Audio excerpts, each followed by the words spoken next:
બનાસકાંઠા જિલ્લાના પાલનપુરની એક ખાનગી હોટલમાં નવસર્જન સંસ્થા દ્વારા રોહિત સમાજનું ભવ્ય સ્નેહ મિલન કાર્યક્રમ યોજવામાં આવ્યો હતો. સંસ્થાના વડા પ્રિયંકાબેન અને વિદ્યાર્થીનીઓએ મહેમાનોનું ફૂલહાર અને કુમકુમ તિલક દ્વારા સ્વાગત કર્યું હતું. સંસ્થાની બહેનોએ સ્વાગત ગીત પર નૃત્ય રજૂ કર્યું હતું. કાર્યક્રમમાં વિશિષ્ટ મહેમાનો તરીકે ધારાસભ્ય જિગ્નેશ મેવાણી, પૂર્વ મંત્રી ડોક્ટર દિનેશભાઈ પરમાર, ધારાસભ્ય અનિકેત ઠાકર, મામલતદાર કે રણાવાસિયા હાજર રહ્યા હતા. ગુજરાત પ્રદેશ કોંગ્રેસ સમિતિના મહામંત્રી રામાભાઈ સોલંકી અને અધિક કલેક્ટર એનડી પરમાર સહિત અનેક આગેવાનો ઉપસ્થિત રહ્યા હતા.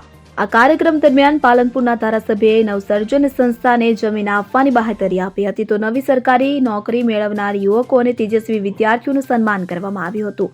સંસ્થાના પ્રમુખ હરજીભાઈ ચૌહાણ, ઉપપ્રમુખ ખેંગારભાઈ રણાવાસિયા અને મહામંત્રી કુબેરભાઈ રણાવાસિયા કાર્યક્રમમાં હાજર રહ્યા હતા. અમૃતભાઈ રાજવંશી અને જગદીશભાઈએ એન્કર તરીકે કાર્યક્રમનું સફળ સંચાલન કર્યું હતું.